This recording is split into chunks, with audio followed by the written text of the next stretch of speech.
RJ Classes 2.0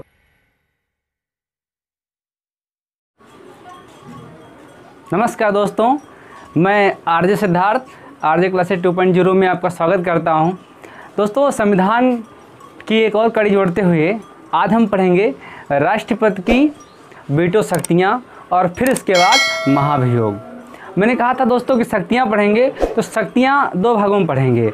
एक तरफ दोस्तों राष्ट्रपति का वीटो पावर और महाभियोग हो जाएगा, फिर उसके बाद दोस्तों उसकी जो कार्यपालिका शक्तियां हैं या अन्य जो शक्तियां हैं, प्रशासनिक शक्तियां हैं, आधिकारिक शक्तियां हैं या स्वविवेक की शक्तियां हैं, वो हम दूसरे वीडियो में दोस्तों पढ़ेंगे। चलिए देखते हैं राष्ट्रपति की वीटो शक्तियां। दोस्तों, राष्ट्रपति वीटो शक्तियां ये 3 प्रकार की हैं। वैसे कि कार्यपालिका की समस्त शक्ति राष्ट्रपति में ही निहित होती है, लेकिन इसके अलावा कुछ ऐसे उसके पावर हैं जो वो अपने विवेक से करता है, या फिर कह सकते हैं कि कुछ ऐसे शक्तियां हैं, ऐसे पावर हैं जो मंत्रिमंडल की सलाह से करता है। वीटो पावर जो वो प्रयोग करेगा तो हर जगह स्वतंत्र नहीं है, वहाँ पर भी सलाह देने के लिए एक मंत्रिमंडल है जिसका गठन राष्ट्रपति करता है। चलिए आइए देखते हैं दोस्तों। वीटो शक्तियाँ में एक है आत्यांतिक या पूर्ण वीटो शक्ति, एक है निलंबनकारी शक्ति, एक है जेवी वीटो पावर। इनके नामों से दिख रहा होगा दोस्तों, एक आत्यांतिक या पूर्ण वीटो। दोस्तों, इसमें क्या होता है, सबसे पहले ये देख लेते हैं। दोस्तों, जब किसी विधेयक पर राष्ट्रपति अपनी अनुमति नहीं देता है, जब किसी विधेयक पर राष्ट्रपति अपनी अनुमति नहीं देता है, तब विधेयक का अस्तित्व समाप्त हो जाता है। क्लियर हो गया होगा। जब राष्ट्रपति किसी विधेयक पर अपनी अनुमति नहीं देता है, तब उस विधेयक का अस्तित्व समाप्त हो जाता है। तब उस शक्ति को आत्यांतिक या वीटो पावर या वीटो शक्ति कहते हैं दोस्तों। ऐसा पहली बात, ये गैर सरकारी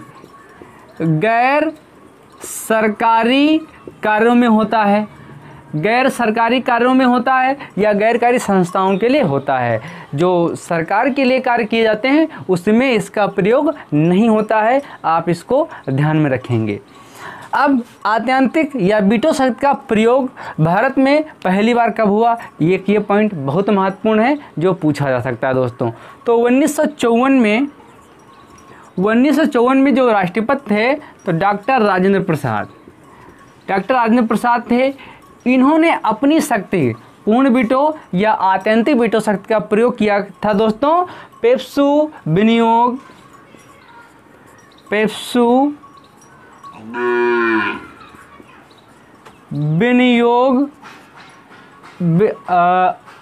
विधेयक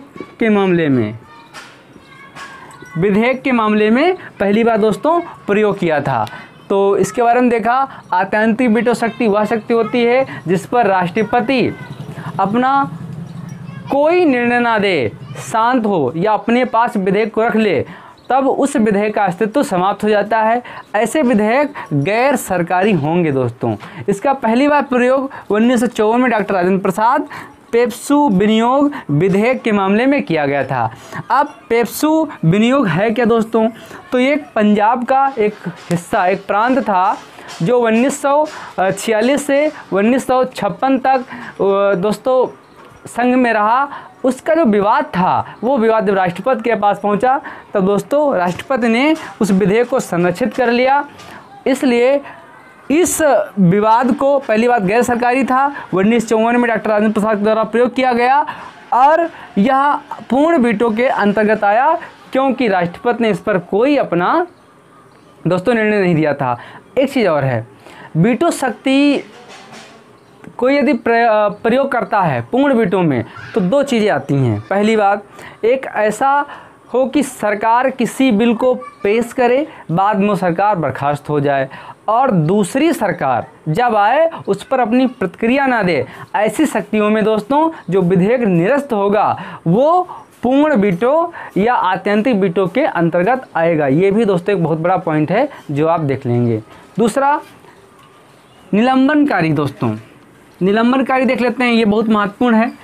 निलंबनकारी वीटो दोस्तों अनुच्छेद 111 के तहत अनुच्छेद 111 के तहत जो जो चीज़ें आती हैं, या ऐसा अनुच्छेद 111 के तहत विधेयक, विधि माने कानून, विधेयक जो दोस्तों बनता पास होता है कानून के लिए, विधेयक की संसद पुनः विचार के लिए भेजती है, या राष्ट्रपति ऐसे विधेयक जो धन विधेयक या संविधान संशोधन विधेयक से संबंधित ना हो पुनः विचार के लिए भेज सकते हैं। वे विधेयक दोस्तों निलंबनकारी वीटो शक्ति के अंतर्गत आते हैं।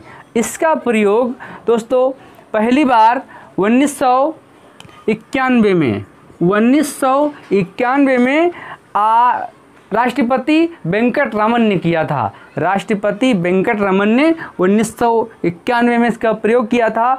यह संसद सदस्यों के वेतन एवं भत्तों से संबंधित विधेयक था। क्लियर हो गया होगा दोस्तों। एक बार फिर देख लेते हैं। निलंबनकारी वीटो वह भी पावर होता है जो अनुच्छेद 111 के तहत ऐसे विधेयक आते हैं जिनको पुनः विचार के लिए भेजा जा सकता है, तो राष्ट्रपति उनको अपनी शक्ति या वीटो पावर के तहत पुनः विचार के लिए भेज देता है। इसका प्रयोग 1991 में दोस्तों वेंकट रमन के द्वारा किया गया था, जो संसद के सदस्यों के वेतन एवं भत्तों से संबंधित था। क्लियर हो गया होगा। अब दो विधेयक, धन विधेयक, संविधान संशोधन विधेयक अनुच्छेद 111 के तहत नहीं आते हैं, राष्ट्रपति पुनः विचार के लिए नहीं भेजता है। दोस्तों क्लियर हो गया होगा। अब जेबी वीटो पावर, इस नाम से ही आप परिचित हो जाएंगे। जेब में रखने वाला वीटो पावर दोस्तों, जेबी वीटो पावर। दोस्तों कुछ ऐसे विधेयक होते हैं जिस पर राष्ट्रपति अपनी अनुमति देने के लिए बाध्य नहीं होता है। राष्ट्रपति किसी विधेयक पर अपनी अनुमति दे या ना दे, वे शक्तियाँ जेबी वीटो पावर कहलाती हैं। दोस्तों कह सकते हैं कि बहुत सारे ऐसे कार्य रहे होंगे जिन पर समय सीमा बाध्य नहीं करी गई होगी। मतलब सीधे शब्दों में कह सकते हैं पूरी परिभाषा में कि ऐसे विधेयक जो राष्ट्रपति अपने पास रख ले और उस पर किसी प्रकार का दबाव न डाला जाए कि आप इस पर हस्ताक्षर करें या इसको पास करें, वे सारे विधेयक जिनको राष्ट्रपति असीमित समय के लिए अपने पास रख लेता है, तो इस क्रिया को या इस शक्ति को दोस्तों जेबी वीटो पावर या जेबी वीटो शक्ति कहते हैं। इसका प्रयोग दोस्तों ज्ञानी जैल सिंह ने पहली बार किया था 1986 में। 1986 में ज्ञानी जैल सिंह ने दोस्तों इसका प्रयोग पहली बार किया था भारतीय डाक संशोधन विधेयक के मामले में। किसमें?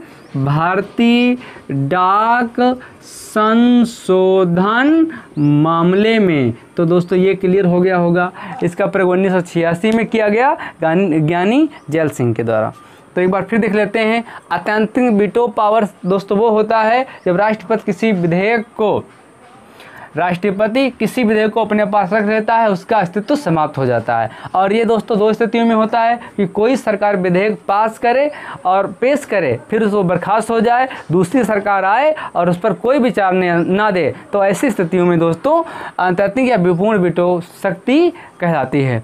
निलंबनकारी वीटो जो अनुच्छेद 111 के तहत न आते हों, या धन विधेयक, संविधान संशोधन विधेयक को छोड़कर जितने विधेयक यहाँ पर पेश होते हैं और दोस्तों राष्ट्रपति पुनः विचार के लिए संसद भेज देता है, तो उन स्थितियों में निलंबनकारी वीटो शक्ति कहलाती है। जेबी वीटो शक्ति दोस्तों देख लेते हैं। जेबी वीटो शक्ति वह शक्ति होती है कि किसी भी विधेयक को राष्ट्रपति अपने पास असीमित समय के लिए रख ले, तो उन स्थितियों में दोस्तों जो पावर लगेगा वो जेबी वीटो पावर लगेगा। ऐसा पहली बार 1986 में और भारतीय डाक संविधान संशोधन विधेयक के तहत हुआ था, जिसका प्रयोग ज्ञानी जैल सिंह ने किया था। तो दोस्तों भारत की वीटो शक्ति समझ में आपको आ गई होगी। राष्ट्रपति की जो वीटो शक्ति समझ में आ गई, ये अमेरिका संयुक्त राष्ट्र संघ से प्रेरित है। अब दोस्तों बात कर लेते हैं महाभियोग। एक बहुत अच्छा पॉइंट और रह गया है, महाभियोग दोस्तों अमेरिका से लिया गया है।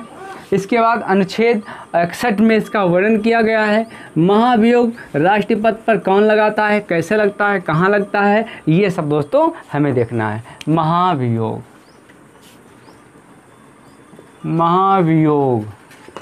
अनुच्छेद 61, ये दोस्तों बहुत महत्वपूर्ण है। महाभियोग कैसे लगता है ये देखना जरूरी दोस्तों।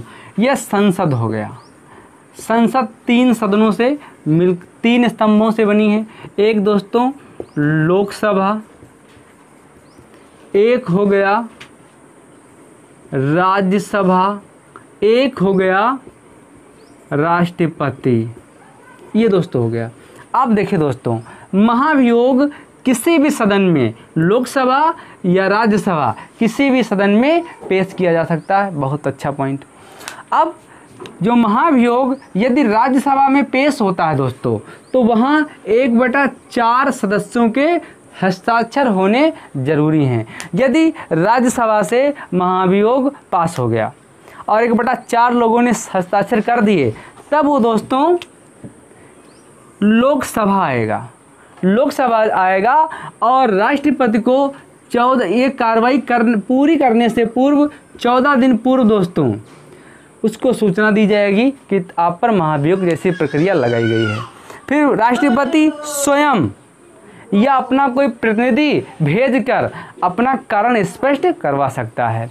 फिर दोस्तों यहाँ पर जो लोकसभा या दूसरे सदन में जाएगा तो वहाँ पर 2/3 सदस्य यदि साइन कर देते हैं तब उसको स्वीकार कर लिया जाएगा। ऐसे देते हैं सभी स्वीकार कर लिया जाएगा। फिर वहाँ पर दोस्तों जब स्वीकार हो जाता है तब राष्ट्रपति का पद खाली माना जाता है। एक ये सरल पॉइंट। इसके बारे में दोस्तों देख लेते हैं महाभियोग प्रक्रिया क्या है। महाभियोग एक अर्धन्यायिक प्रक्रिया है दोस्तों। बहुत अच्छा पॉइंट। महाभियोग एक अर्धन्यायिक प्रक्रिया है। एक ये पॉइंट पूछा जाता है प्रश्न, महाभियोग न्यायिक प्रक्रिया है या अर्धन्यायिक प्रक्रिया है। महाभियोग संसद के दोनों सदनों में, राज्यसभा और लोकसभा, कहीं पर भी पेश किया जा सकता है। पेश होने के लिए दोस्तों इसमें 1/4 सदस्यों की सहमति जरूरी है। यदि 1/4 सदस्य साइन नहीं करते हैं तब दोस्तों ऐसी स्थिति में महाभियोग पेश नहीं हो सकता है। इसके बाद दोस्तों राष्ट्रपति को 14 दिन पूर्व, ये प्रक्रिया चलाने से पूर्व 14 दिन पूर्व राष्ट्रपति को दोस्तों सूचना दी जाती है। राष्ट्रपति दोस्तों स्वयं आके एवं अपने प्रतिनिधि के द्वारा दोस्तों अपना बचाव कर सकता है। यदि ये प्रक्रिया राज्यसभा और लोकसभा के बीच चल रही है महाभियोग प्रक्रिया, और इस समय में यदि राष्ट्रपति कोई कार्य करता है तो वो कार्य वैध माना जाएगा, वो कार्य अवैध नहीं माना जाएगा जब तक दोष सिद्ध नहीं हो जाता है। दोस्तों पास होने के लिए यदि ये संसद, दोस्तों संसद में 2 सदन मैंने बताए, लोकसभा और राज्यसभा, यदि दोस्तों इसमें से पेश किया गया और वो यहाँ से पास होने के लिए 2/3 2/3 सदस्यों के हस्ताक्षर होने जरूरी हैं। एक ये दोस्तों बहुत अच्छा पॉइंट है। यदि राज्यसभा में पेश किया गया तभी 2/3 हस्ताक्षर होने जरूरी हैं। यदि हस्ताक्षर नहीं होते हैं तो महाभियोग पास नहीं होगा। ये दोस्तों बहुत अच्छा पॉइंट है। इसके बाद दोस्तों यदि कोई विधेयक पेश किया गया लोकसभा में और वहाँ 1/4 सदस्यों के साइन नहीं हैं तब वो विधेयक स्वतः ही समाप्त हो जाएगा और पास नहीं होगा। फिलहाल भारत में एक भी राष्ट्रपति ऐसा नहीं है जिसको महाभियोग के द्वारा हटाया गया हो या जिस पर ये कार्रवाई दोस्तों चली गई हो। हाँ, मांग हुई, न्यायाधीश पर महाभियोग जैसी प्रक्रिया चली, लेकिन राष्ट्रपति पर ऐसा अभी तक नहीं चला है दोस्तों। इसके बाद यदि बात करें, यदि महाभियोग पास हो जाता है तो राष्ट्रपति का पद समाप्त हो जाएगा। राष्ट्रपति का जो कार्यकाल दोस्तों वो समाप्त हो जाएगा और फिर कोई दूसरा यहाँ पर राष्ट्रपति निर्वाचित होगा और वो पुनः 5 वर्ष के लिए निर्वाचित होगा। एक ये पॉइंट है। यदि बीच में ही किन स्थितियों में महाभियोग लगता है तो दोस्तों यदि ये साबित हो जाए कि राष्ट्रपति संविधान का अतिक्रमण कर रहा है, यदि उसने अपने पद का गलत इस्तेमाल किया है तो दोस्तों या अपनी शक्तियों का गलत उसने प्रयोग किया है, तो ऐसी स्थितियों में महाभियोग लाया जा सकता है। ये दोस्तों बहुत अच्छा पॉइंट।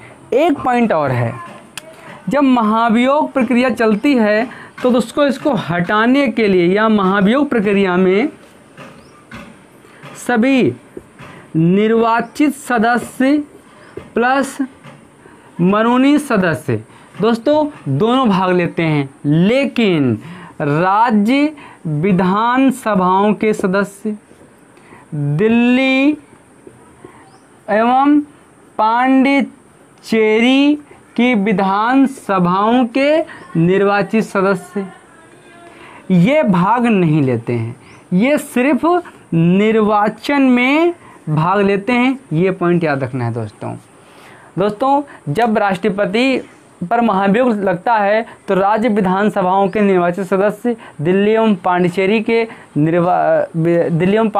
के संघ जो राज्य है, संघ शासित राज्य, वहाँ की विधानसभाओं के निर्वाचित सदस्य दोस्तों ये भाग नहीं लेते हैं। सिर्फ संसद के निर्वाचित एवं मनोनीत सदस्य भाग लेते हैं। ये पॉइंट दोस्तों बहुत महत्वपूर्ण है। तो आप देख लेंगे दोस्तों, महाभियोग अनुच्छेद 61 के तहत है। लोकसभा, राज्यसभा कहीं पर भी दोस्तों ये पेश किया जा सकता है। महाभियोग प्रक्रिया पेश करने के लिए 1/4 सदस्यों के हस्ताक्षर जरूरी हैं। पास होने के लिए 2/3 सदस्यों के हस्ताक्षर जरूरी हैं। साथ में दोस्तों लोकसभा, राज्यसभा में कहीं पर भी इसको लाया जा सकता है। इसको हटाने के लिए, राष्ट्रपति को हटाने के लिए, महाभियोग प्रक्रिया चलाने के लिए दोस्तों राज्यसभा और लोकसभा के निर्वाचित सदस्य प्लस मनोनीत सदस्य दोनों भाग लेंगे। दोस्तों राज्य विधानसभाओं के और दिल्ली एवं पांडिचेरी की विधानसभाओं के जो निर्वाचित सदस्य जो कि उसके चुनाव में भाग लेते हैं, महाभियोग में भाग नहीं लेंगे। तो मैं आशा करता हूं दोस्तों ये हमारा छोटा सा टॉपिक समझ में आ गया होगा। नेक्स्ट जो वीडियो रहेगा दोस्तों उसमें राष्ट्रपति की शक्तियां में हम बात करेंगे। धन्यवाद दोस्तों, नमस्कार।